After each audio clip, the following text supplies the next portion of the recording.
God foreknew, he also predestined to be conformed to the likeness of his Son, and that he might be the firstborn among many brethren. And those he predestined, he also called. And those he called, he also justified. And those he justified, he also glorified.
Everybody, my name is Taylor and I'm here to welcome you to our Sunday morning online experience.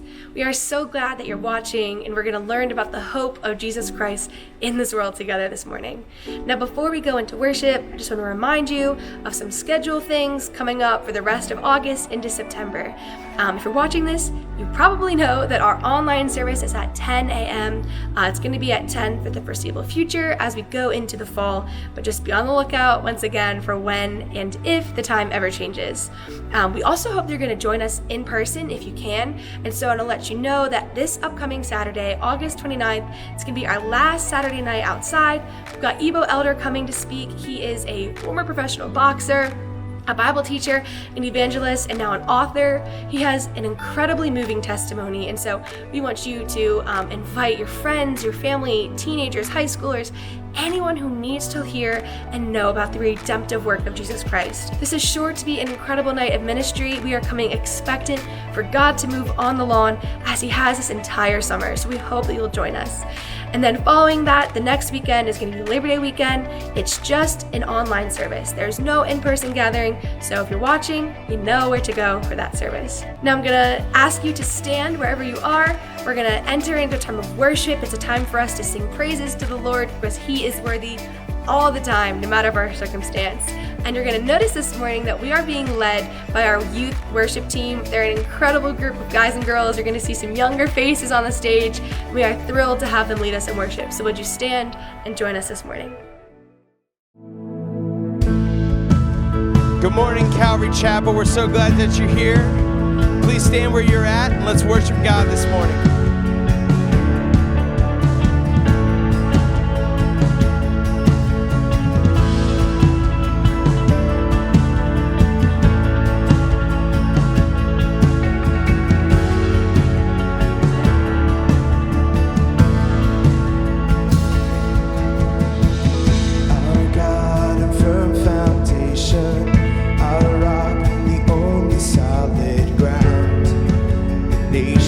Rising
Almighty God, we lift you higher. You are the only King forever, forevermore.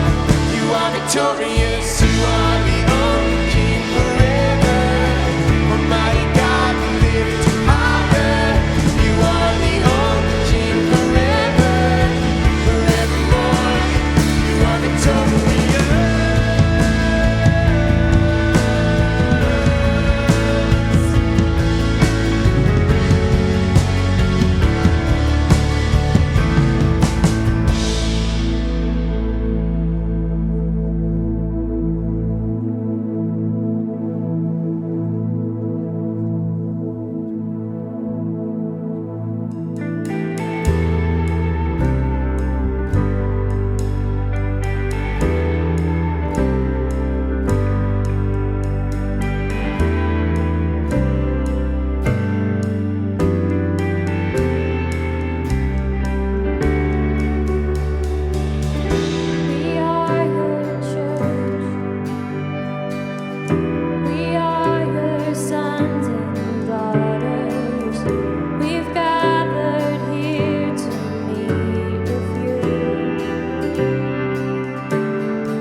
your mercy endureth forever. Lord, you are good and your mercy endureth forever. And people from every nation and tongue, from generation to generation, we worship you. Hallelujah, hallelujah, we worship you for who you are. Yeah, we worship you. We sing hallelujah, hallelujah, we worship you for who you are. And you are good.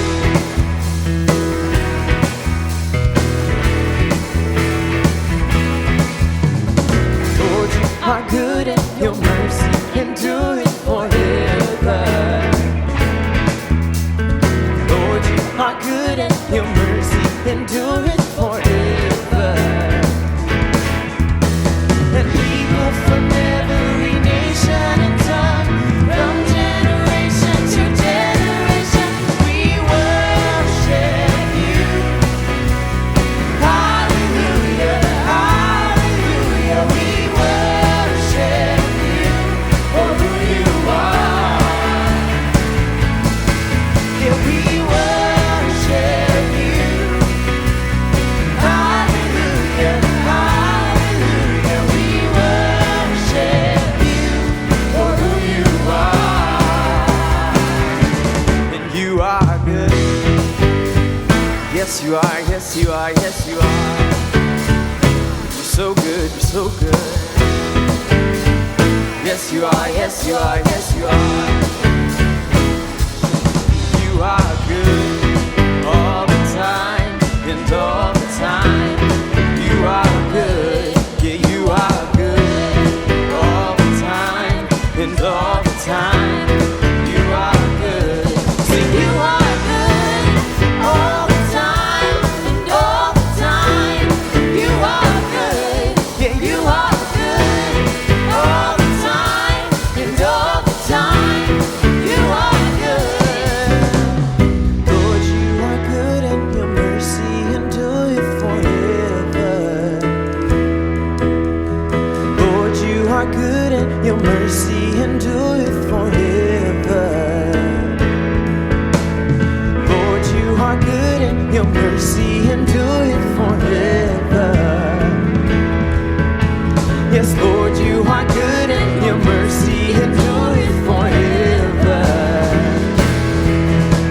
And people from every nation and tongue, from generation to generation, we worship you. Hallelujah, hallelujah, we worship you for who you are. Yeah, we worship you. Hallelujah, hallelujah, we worship you for who you are. Yeah, we worship you. We sing hallelujah, hallelujah, we worship you for who you are. Yeah, we worship you. Hallelujah, hallelujah, we worship you for who you are. For who you are. For who you are. And you are good, yeah.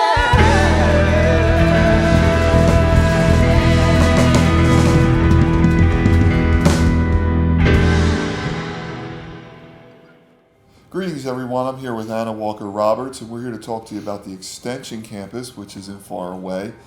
Some of you might wonder, what's an extension or a satellite campus? Well, that's where we take church as we do it here. We move to the other side of Delaware County. Delaware County is 500,000 people. It takes 45 minutes to drive from here to the Bryn Mawr, Haverford, Manayunk, Conshohocken area. And so Anna, you're probably as surprised as anyone watching that the Extension Campus is going to happen. Yeah, I wasn't even here when you painted the 2020 Yeah. vision all those years ago, but I started working at the church this summer, and one of the projects that Bob gave me to do was to see, is it viable, is it practical or possible for us to do an extension campus? And I preemptively thought the answer is probably no. We can put some things in place for doing it down the road, but COVID would be a horrible time to start a new church. Who would ever do that? Yeah, it actually turned out to be a great time because some of the things we're restricted doing here enabled us to put some more brain power and praying about taking the leap, and we thought, why not? And, you know, I thought about when we started this church 27 years ago, the whole idea was to reach people and reach people far from God. Our county, you'll see a graphic, is one of the most unchurched counties in the country. A lot of people from a lot of religious backgrounds that really don't know Christ. So we want to see people reached and then reach their redemptive potential. We think this is the time. So practically, what is the satellite campus? It will be another location that's in Ardmore where we do a Sunday night service. And Bob will be teaching that service also to help get that campus up and going. And we're looking forward to really being able to serve a different community of people in the same way that we serve people at ccdelco. So we actually have a hard date, Sunday, October 18th. It's right around the corner. We feel like we have a venue, we have a lot of the infrastructure. What we need are people that are passionate, maybe aren't even doing anything right now in our church, who really want to go out and serve, be part of something new, something fresh. And so, Anna, tell them how to get in contact with you. So if you are excited about serving there, and again, as Bob said, we're really looking for people who aren't plugged in to serve here at main campus. If you've been itching to get involved in some way, this might be the thing. It's going to be hard work. It's going to be a lot of setup and tear down, but we also believe that it's really rewarding to lead people closer to Christ and help them build a relationship with Him. So if that's something that you're excited about, then you can email me at awalkerroberts@ccdelco.com, or if you're here today, you can meet with me under the tent outside. And even if you don't sign up or get involved, please pray for us. Again, this is a financial venture in faith, so we appreciate your generosity. Get the word out. Yeah, this has been a long time coming. I'm excited. Thanks for joining us. Well, good morning, Calvary. My name is Mike Guaglione, if we haven't met before, and just excited to be with you guys. I had the chance to teach here last week, which was super fun, and it was just cool to be able to be outside, to actually meet together. And so I'm excited that, you know, if you're on this live stream, it means that you've come back for more, so I'll take that as a compliment.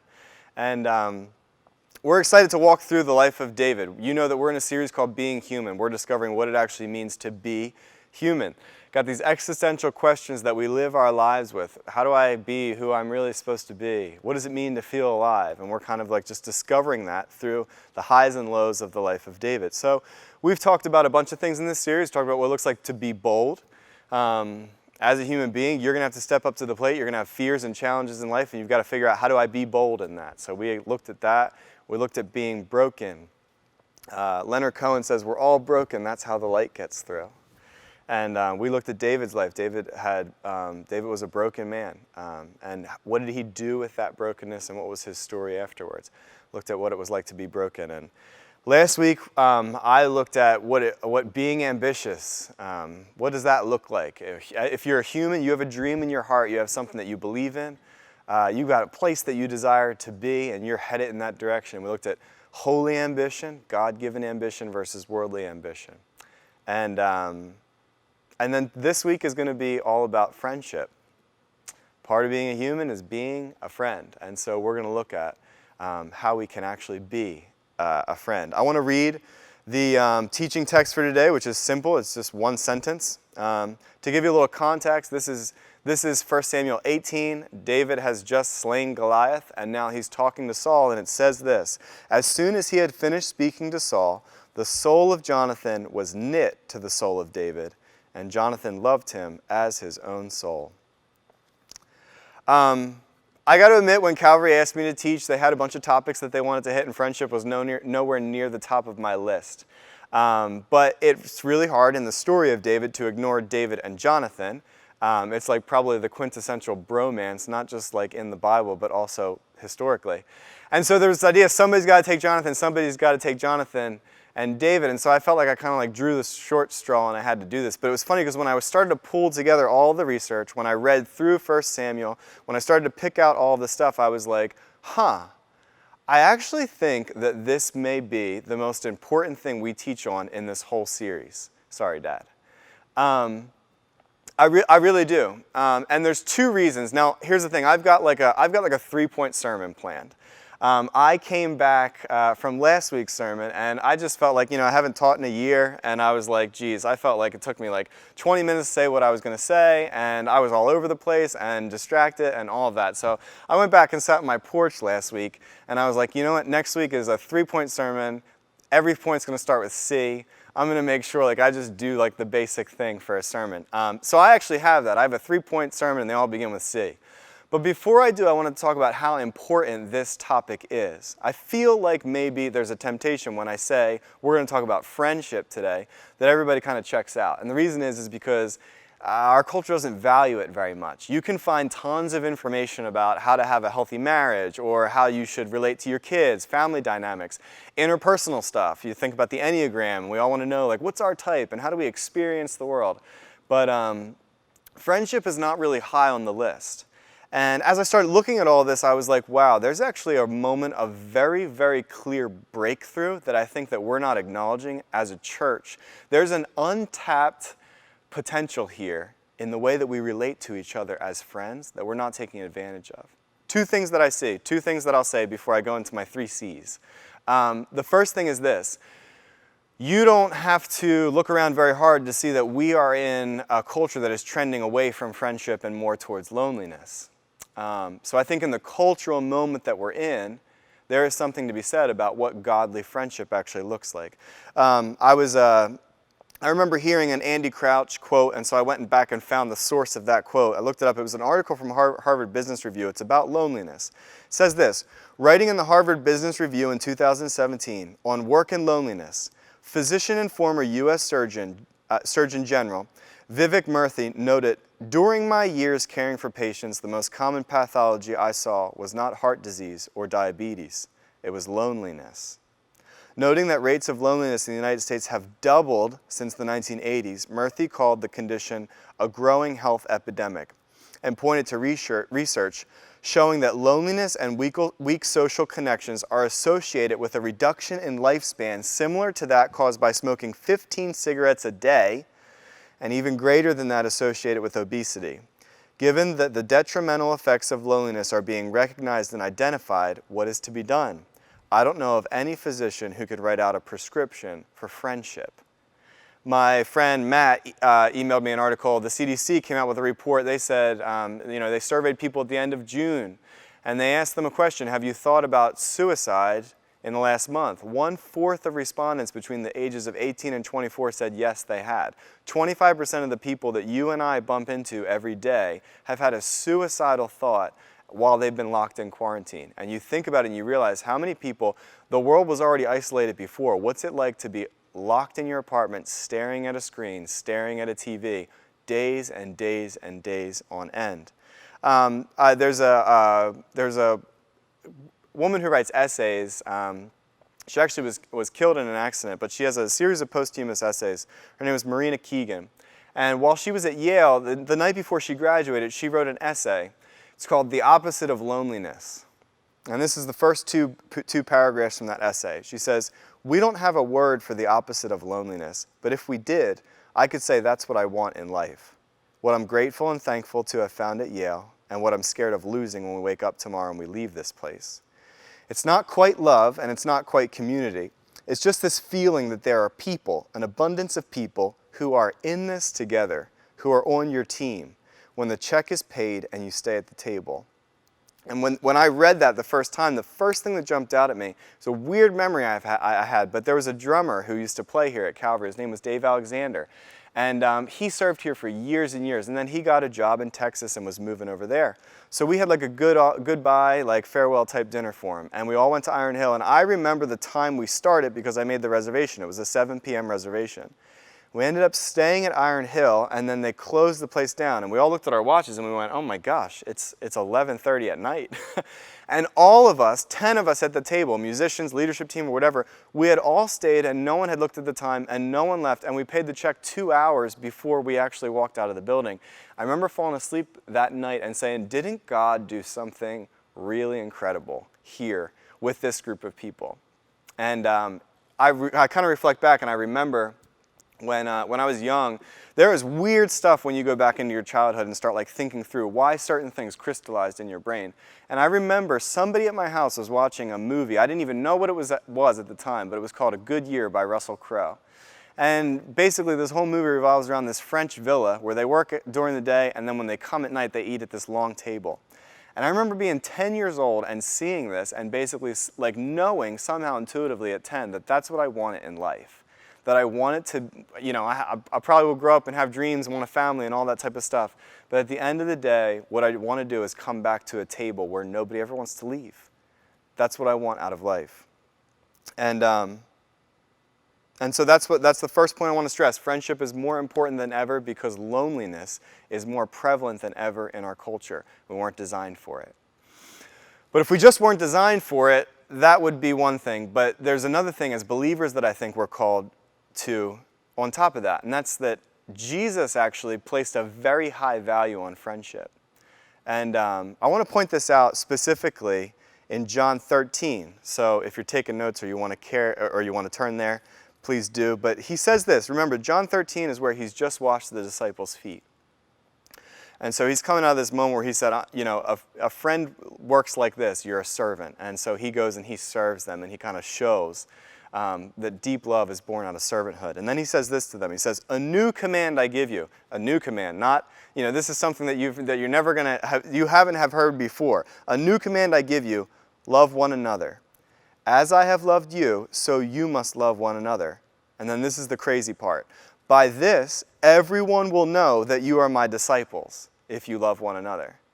And so Jesus is unpacking this really, really profound truth. Remember, this is his disciples, right? We don't really have a word for disciples today, but they're not family. And they're not kind of like the world or the others or the people who are broken or in need or whatever. They're somewhere in between. The only thing that we can have to describe who Jesus' disciples were is they were his friends.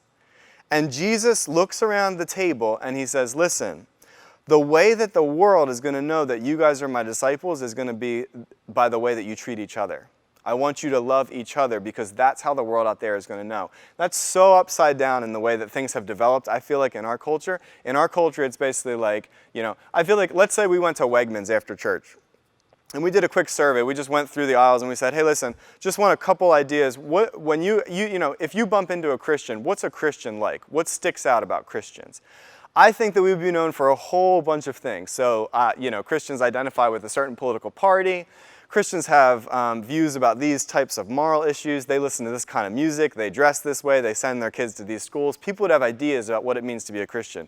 Could you imagine if you stopped someone in Wegmans and they said, oh, Christians? Well, I'm not a Christian myself, but I have to say they are the best type of friend that I could ever imagine. I see the way that they are with each other, and I can't believe it. I mean, they like literally are, you know, they're there for each other. They've got each other's back. They encourage people. They push people towards their goals.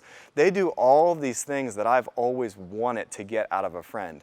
If there's anything I know about Christians, it's that they're amazing friends. Doesn't seem like that's the thing that we would be known for. But Jesus says to his disciples, the way the world isn't going to... You can do all the social justice initiatives that you want. You can throw your hands in the air like a crazy person and have a crazy prophetic ministry or whatever. Nobody's going to look twice. But everyone, the whole world is going to stop and pay attention by the way that you guys treat each other. Can you love one another? With that said, that first thing, loneliness is more prevalent than ever before, and we're not designed for it. And two, Jesus cared about how we treat each other in here. I want to use that as our launching point to go into the three things that make up what it actually means to be a friend by looking at the life of David and Jonathan. So, here comes the three-point sermon with the 3 C's. First one, cause. You can write down cause. For all of you note takers who still take notes, Great friends always rally around a cause. We're going to go back to the original text that I just read, 1 Samuel 18. As soon as he had finished speaking to Saul, the soul of Jonathan was knit to the soul of David, and Jonathan loved him as his own soul. Which raises an obvious question, why, as soon as Jonathan saw David, were their souls knit together? And the easy answer is, they both had the same cause. Got to remember who Jonathan was. We know who David was. He's just killed Goliath. He said all of his big talk. I want God to win. I want God to be noticed for winning. That's David. But who's Jonathan? Go read the beginning of 1 Samuel. Jonathan's a boss. He's like Legolas from Lord of the Rings. Says he was an archer. He's that dude who's like, he's conquering, expanding the kingdom, and he's all completely aligned with what God has for him. Everything that Jonathan does, he's always asking, God, what's your will here? Should we move here? Should we move here? David and Jonathan were just like each other. And so Jonathan is sitting in this room after David's just killed Goliath, and he's heard David talk, and all of a sudden he says, this dude is just like me. We think the same way. We want the same things. We want God's kingdom to expand, and we want God to be known in the world. And so that's the thing that knits their souls together. But that's the important thing to remember. Your souls don't get knit together if there's not a cause. C.S. Lewis said this, and when he broke out the 4 loves, he talked about friendship love. And one of the main themes that he brought out is friendship is always finding someone who's like you. There's nothing, family is tied together by blood. Your romantic relationships are tied together by romance. Friendship is unnecessary. There's nothing that, you don't need it in life. But C.S. Lewis talks about that, and he goes, there's something amazing that happens when you find somebody, and basically you always say this thing. This is how you know you're about to actually make a friend. Oh, you too? I thought I was the only one. And C.S. Lewis explains this in the 4 loves, why friendship for friendship's sake never works. You always need a cause behind the friendship. That's what knits you together. He says this, that is why people who simply want friends can never make any. The very condition of having friends is that we should want something besides friends. Friendship must be about something, even if it were only an enthusiasm for dominoes or white mice. Those who have nothing can share nothing. Those who are going nowhere can have no fellow travelers. And so it's important to remember, great friends are always going to rally around a cause. The soul of David and the soul of Jonathan are knit together, not because of some divine Holy Spirit moment, not because it was like, hey, I think we could be good bros. They were 30 years apart. They're not even in the same generation. The souls were knit together because they had a common cause. And so that raises the obvious question for us, what causes are you about? What causes am I about? If you take stock of your life and you reflect on that, what is it when people are on the outside looking in that they can see that you're passionate about? Because friendship is not going to be born just for friendship's sake. You're going to have, there's that old quote, you are what you attract. Whatever you are, you're going to attract. So the question is, when you look at your life, what are the things that you're aiming for? What are you pressing toward? What do you stand for? What are the causes that you're about? Because that is going to be the people that you're surrounded by. I was thinking about this with, I don't even look for illustrations anymore because it's just like every 2 days another thing's popping into my head. But I got a phone call from a friend of mine, Steve Ruiz. He runs Water is Basic. And our relationship's really funny because I am friends with Steve. Like, if he comes to New York, I want to have dinner with him. He's awesome. And I would spend time with him regardless of any connection that we had. But the reality is, the reason that we are connected is because he was giving water to people in conflict regions, and I thought that was amazing. I thought when the Bible talked about the least of these, Steve was going to the least of these, the people who really, really deserved a leg up. He was reaching those people. So I got super passionate about that, involved with Water is Basic. Eventually, he asked me to be on the board. I got to go over to South Sudan with him. We've had tons of adventures. We've bonded in all kinds of ways. And now, if Water is Basic disappeared tomorrow, our friendship would remain. But you can't get away from the fact that in the beginning, Steve and I's relationship was born out of that common interest, that cause. He was so passionate about something that I wanted to get more passionate about, and I was like, I want to be around that person. Friendship, great relationships are always going to rally around a cause. And what this means for us is that choosing your friends carefully means choosing your causes carefully. So what are your causes? Are you going to be, is your cause that you're like working on saving up enough money to buy a bigger house? Is your cause that you want your kid to really succeed in soccer? Is your cause that going out for drinks after work is like the big priority on the list? Because if you want those things, you will attract those things. If you want heavenly things, if you want God-inspired things, you're going to attract people who are inspired by God-inspired things. So the first lesson that we learned, great friends rally around a cause. David and Jonathan are knit together, not because of some profound thing. It was really just a cause. Number 2, commitment. You can write down commitment. Great friends value commitment. Commitment's a terrible word in our society. Nobody likes it anymore. Everybody's like, yeah, I'll be there, pencil me in. The cell phones have made it so possible for you to basically do like, I grew up in the era where we transitioned to cell phones. And I remember literally my friends and I would get dropped off somewhere and nobody was leaving. We were just all together, present. Now it's the kind of thing where it's like, cool, like I'll go there, and then like if I get a text message of a better plan, then I'll head there. It's not how great friendships work. Great friendships value commitment. Check this out, 1 Samuel 20, verses 41. Now, here's the thing. Every time that Jonathan and David are around each other, I honestly don't think that you can find an excerpt in 1 Samuel when they are with each other that they don't make a vow to each other. I just picked one of them. This, just to give you some context, David has to flee the palace. And Jonathan warns him, basically says, you got to get out of here because my dad wants to kill you.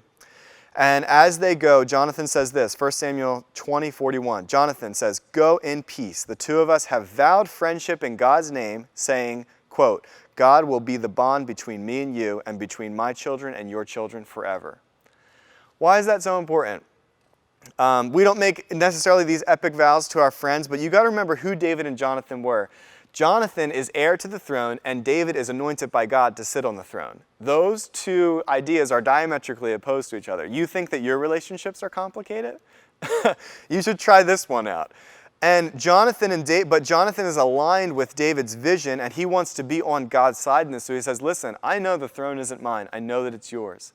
And I actually want to help you in that way. There's a sermon right in there. That'll preach.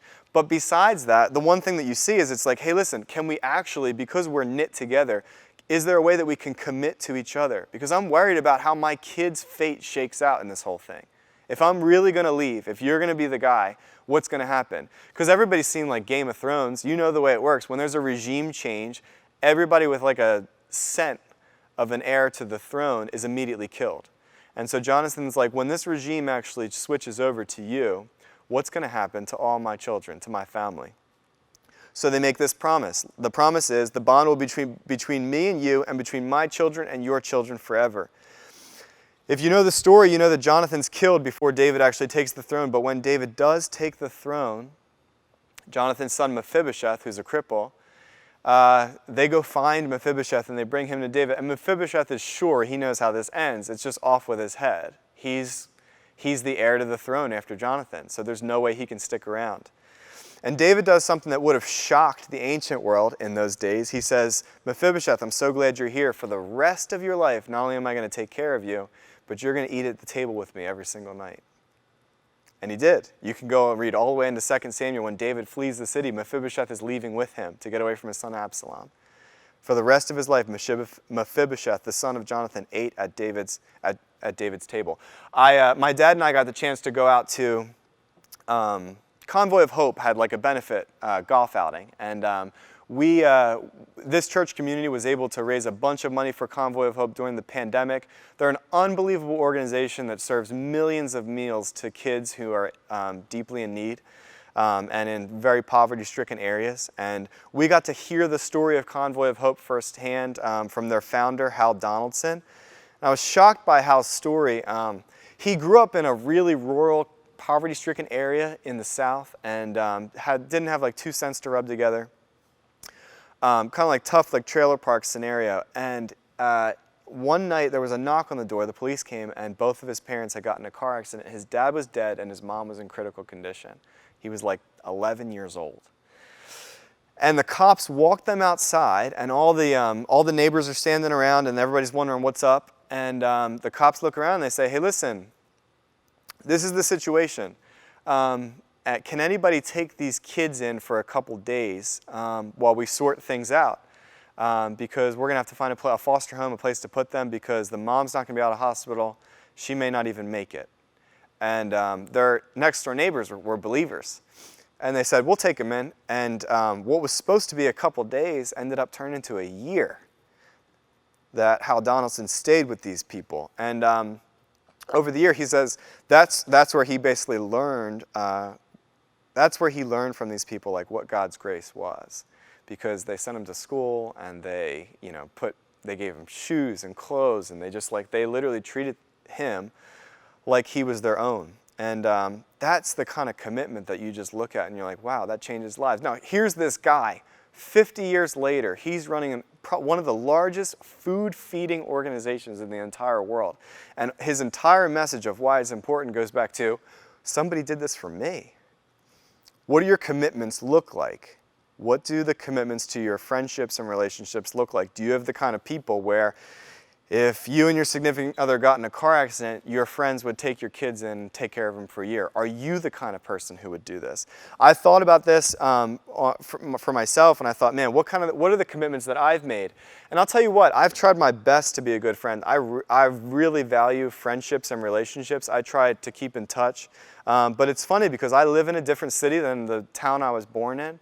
And my friends are scattered all over the world and the U.S. And so it's really hard to keep in touch with relationships that really matter to me and I really value. But one thing that I've made a priority in my life is blocking out time on my calendar. It's easy to see what your commitments are by looking at your calendar. And so I will literally carve out, I use Gmail calendar, Google Calendar. I'll carve out a space on a calendar and I'll just put one of my friends' names there. And usually it's early in the morning and I'll go down to the water and I'll just write. I'll just say, God, what do you want for Tom? What do you want for Elvin? What do you want for Jamie? What can I speak into their life? How can I encourage them? Even just the thought itself is already thought dedicated towards a friend is already going to bear a lot of fruit. And so, I've been able to do that, and it always just leads to something else. So it's like, man, I feel like Tom's in this situation, I'm going to go out and visit him. I feel like Elvin's in this situation, I should probably get down there. We should have dinner. We should do a phone call. Jamie's in this situation, man, let's go on a bike trip and take 80 miles or 100 miles and just dive into the details of that. So what commitments have you made? When you look at your calendar, how challenged are you by your calendar? Can you prove that you're a committed friend, that you're committed to your relationships by what your calendar looks like? Or what are the other ways that you commit to your friends? Last C, great friends are catalysts. C, catalysts for transformation. Great friends are always going to catalyze your transformation. If you don't know what that word means, it basically just means it's going to really get it going. This excerpt from 1 Samuel 23, I was thinking about it, I was like, I bet you 1 Samuel 23 is the least read chapter in all of 1 Samuel, for sure. And there's a little excerpt in there that might be the most profound excerpt in the whole book. It says this, 1 Samuel 23:15. While David was at Horesh in the desert, he learned that Saul had come to take his life. And Saul's son Jonathan went to David at Horesh and helped him find strength in God. Don't be afraid, he said. My father Saul will not lay a hand on you. You will be king over Israel, and I will be second to you. Even my father Saul knows this. The two of them, again, made a covenant before the Lord. Then Jonathan went home, but David remained at Horesh. This is the last time they're going to see each other.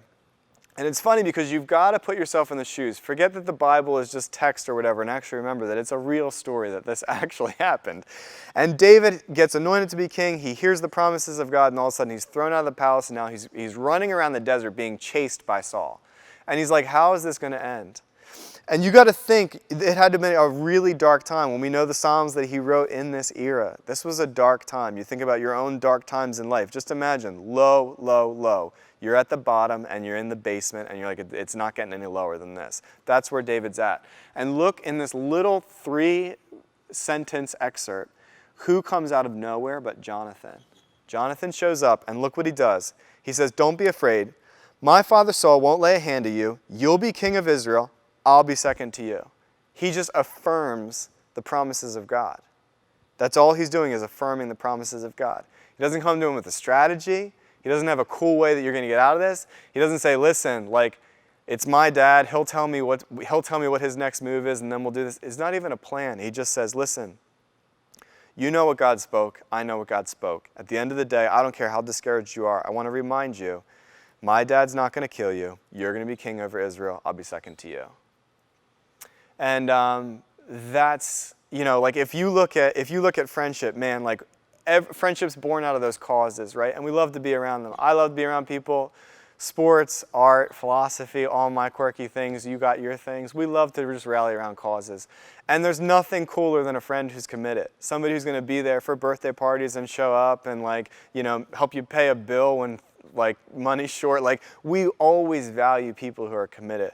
But I think that the key to unlocking one of the greatest things about friendship is to be a catalyst for transformation. The friend who will actually say, no, it's not that just we like the same things. It's not that just we're going to show up for the things that we need to show up for. It's that I actually think there's a future for you, and I want to help you get there. And if you're Jonathan, it's I want to help you get there even at my own expense. There's a scene in Good Will Hunting that probably, most people know, but it's always stuck with me, and it's Ben Affleck and Matt Damon towards the end of the movie. Matt Damon's a genius, but he works on a construction site with Ben Affleck, and he does some janitorial work at Harvard, and he goes and he solves the complex math problems that none of the students can solve at Harvard. When they find out about this, then they're trying to push him, some authority figures or whatever, trying to push him towards a better life, a better job, something where he can use his talent. And so he goes on these job interviews for think tanks, government agencies, AI, all that type of stuff, and they want to use his math brain to develop products and all that. And so they're on this construction site, and Ben Affleck asked Matt Damon, how are the job interviews going? And he goes, I'm kind of blowing them off, And he goes, geez, why? It's going to pay well. And he goes, well, I just feel man, I don't want to do that stuff. I just want to be here with you, We'll just do construction, and 20 years from now, we're going to take our kids to Little League games, and we'll always live together. And the sentiment sounds amazing, but Ben Affleck looks at him, he goes, listen, he goes, if 20 years from now, you're still working construction with me, I'm going to kill you. and Matt Damon gives him this look, and he goes, no, he goes, don't do that stuff. I need to do this for me or whatever. And Ben Affleck goes, you know what? He goes, let me tell you. He goes, you know what the best part of my day is? The best part of my day is we go out drinking at night or whatever. We fall asleep. When I drive in my car to go pick you up in the morning, he goes, and I knock on your door. And he goes, for a few seconds, I think, maybe he went on to a better life. And he's just not gonna answer the door this time. Who wouldn't kill for friends like that? But that's the kind of friendship that David and Jonathan had. When David's at his absolute lowest, he comes not to kind of just, give him a better strategy to succeed, but to remind him, listen, God has spoken things for you. God has a plan to turn you into something. But maybe all I need to do right now is to remind you. So the question for us is, are we actually catalysts? If you can look back on your year or your last 2 years or whatever, how often have you been a catalyst for your friend's transformation? Are you actually calling out to their destiny? Do you know the things that God has promised them? Do you share the things that God has promised you? Do you lock arms with people and say, listen, here's where I'm trying to get. Can you help me get there? Are you willing to extend yourself to someone else and say, I want to help you get where you want to go? Are you a catalyst for transformation? A great friend is someone who rallies around a cause, but everybody does that. Great friends are committed. Not everybody does that. Commitment's a great thing, but really the key to biblical friendship is, are you actually a catalyst to transforming someone into who God intends them to be? There's my 3-point sermon, but I thought ending with that is kind of flat, because basically if I was you, I would sit there and say, all right, great, that sounds really good. How do I do that? I surveyed a bunch of my friends, some of my closest friends, and I was just like, hey, how do you guys think that you do with friendship? And honestly, I think that my friends are great. But it was funny because everybody ranks themselves pretty low. And when I think through these categories, are we really catalysts for transforming people's lives? Do we do this? And I think people know intuitively that we're just not very good at this. And I think, when you go back to what Jesus said, that the world's going to know us by the way that we do this, it's I think, there's a sixth sense in us that we know that we don't look like this to the world. We don't really hit these criteria. And G.K. Chesterton said a quote, there's no way that I would go through a sermon without quoting G.K. Chesterton. He said this, he said, only friendliness produces friendship, and we must look far deeper into the soul of man for the thing that produces friendliness. Here's the temptation. You hear these things, and you basically say, cool, I want to be more cause-driven. I want to be committed. I want to be a catalyst for transformation, so I'm going to muscle my way into that. I'm going to get up and I'm going to be disciplined. I'm going to text people. I'm going to call them. I'm going to do what Mike said, and I'm going to pray for them in the morning. And the reality is, man, I just think like you can do that as much as you want, but in 2 weeks I'll talk to you, you'll be in the same exact spot. This summer, this hit me hard. I was like, man, I just like, in a bunch of areas, feel like I don't really level up to the place, the ideal that I level up to. And being a great friend is one of those areas, among others. And I felt like God pointed me to Galatians 5, because in Galatians 5, it just unlocks this beautiful truth. You know it because it's a whole chapter about freedom, and he talks about the fruit of the Spirit. What is the fruit of the Spirit? And I was pointing to Galatians. I've been in Galatians 5 this whole summer, and I've never left it, because I feel like there's so much truth in there for transformation, and that we don't have anything to give anybody until we actually receive from God. And so I wanted to read Galatians 5, just an excerpt for you, and then I want to talk about how it might apply to friendship and the way that you relate to others in your life. So this is from Galatians 5, a little further down, and I'm going to read from the Message translation, because I'll tell you what, I don't know what you think of translations, and I know people don't respect the Message always, but I think in Galatians 5, Eugene Peterson nailed it in a way that no one's ever nailed it. He explains the fruit of the Spirit in action terms, and I'll never be the same from reading it. I actually asked Hannah Potter, who's one of the ladies that goes to the church, she's an artist, and I asked her, I was like, can you actually put together a total illustration for me that I can frame? Because I want to put this on my wall and see it every day. This is the lead up, and then I'll give you the fruits of the Spirit. It says, Galatians 5 says, it's obvious the kind of life that develops out of trying to get your own way all the time. Repetitive, loveless, cheap sex, a stinking accumulation of mental and emotional garbage, frenzied and joyless grabs for happiness, trinket gods, magic show religion, a paranoid loneliness, cutthroat competition, all-consuming yet never satisfied once, a brutal temper, an impotence to love or be loved, divided homes and divided lives, small-minded and lopsided pursuits, the vicious habit of depersonalizing everyone into a rival. There's a sermon in there. Uncontrolled and uncontrollable addictions, ugly parodies of community. I could go on, he says. This isn't the first time I've warned you, you know. If you use your freedom this way, you will not inherit God's kingdom. And then here is the beautiful part. But what happens when we live life God's way? He brings gifts into our lives, much the same way that fruit appears in an orchard. Things like affection for others, love, exuberance about life, joy, serenity, peace. We develop a willingness to stick to things, patience, a sense of compassion in the heart, kindness, and a conviction that a basic holiness permeates things and people, goodness. We find ourselves involved in loyal commitments, faithfulness, not needing to force our way in life, gentleness, able to marshal and direct our energies wisely, self-control. Ha! Geez, if you want to like change your life, just read this every single day. And I thought about this through the lens of friendship, and I thought, like, you know, if I was here in person instead of speaking to a camera, what would people say if we could do a Q&A? And I think people would be like, you know what, Mike, this is complicated. I love the ideas that you have, but I just haven't seen it fleshed out this way in my life. It just doesn't work like that. The reality is, and I've talked to people who have said this, I just don't really like people.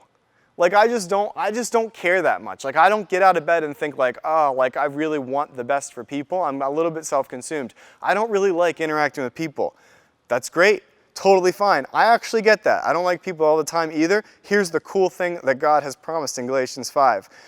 You don't like people? Amazing. When the Spirit of God is in you, when you live life God's way, you develop an affection for others. Love. Mike, it's hard for me to get out of bed in the morning, so there's no way that I can actually help people. No problem. When you live life God's way, you develop an exuberance about life and serenity. You actually can give people joy, and you can give people peace.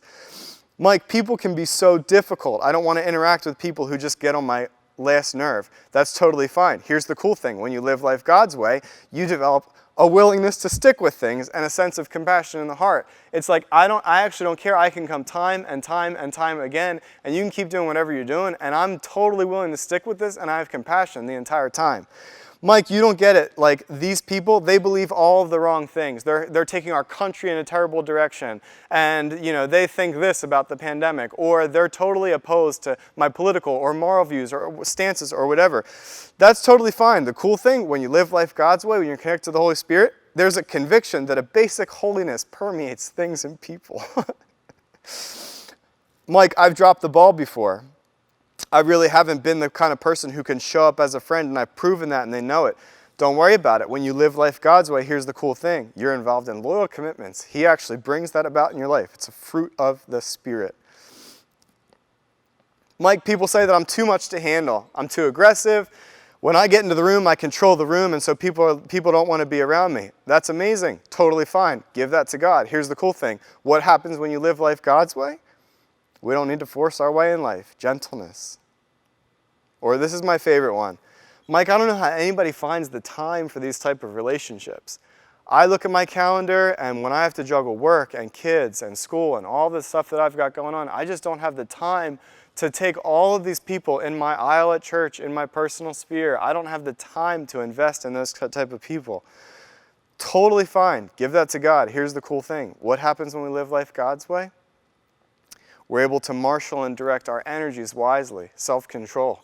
You will be surprised what you're able to say no to when you're able to say yes to the things that God has for you. And so I look at all this and I'm like, geez, like, I don't know. David and Jonathan is a story for a reason. These guys did something that no one can do. To live that sacrificially, to live that connected, it's actually like humanly impossible, and I'm totally sure of that. And so what I love is that we have absolutely nowhere to turn except to Galatians 5, and for God to do a work in us so that we're able to give that to other people.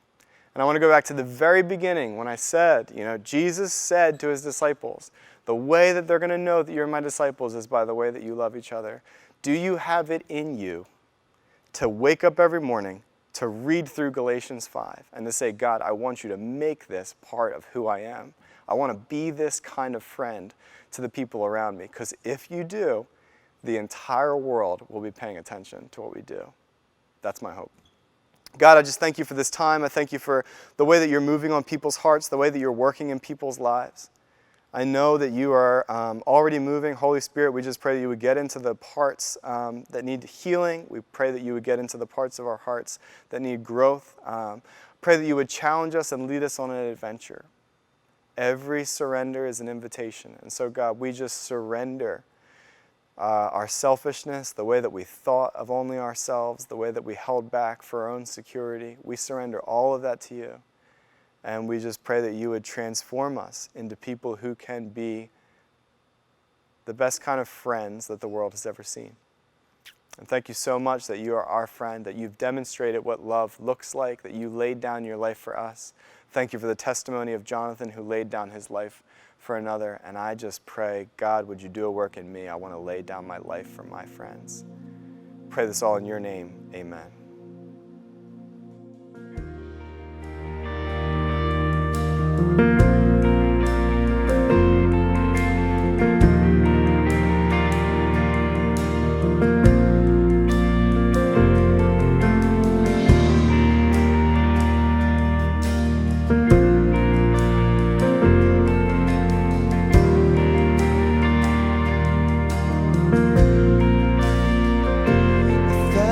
Times I fail, still your mercy remains.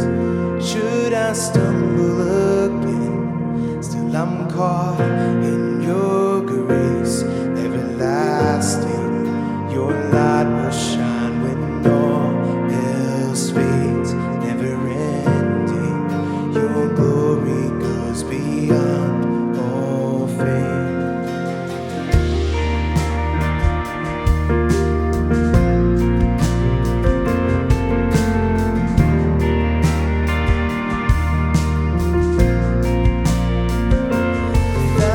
Times I fail, still your mercy remains.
my soul. Lord, I give you control.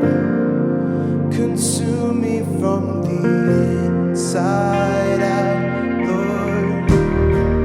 Let justice and grace become my embrace, to love you from the inside out.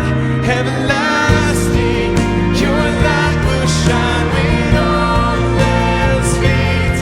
Never ending, your glory goes beyond all fame. And the cry of my heart is to bring you praise from the inside out. Lord, my soul, it cries out. Everlasting, your light will shine when all else fades. Never ending, your glory goes beyond all fame.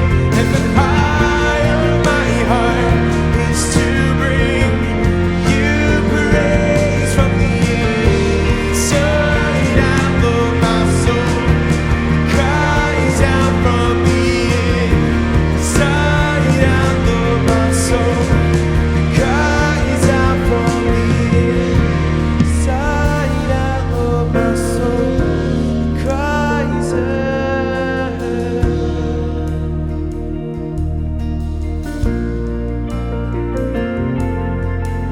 God bless and have a great week.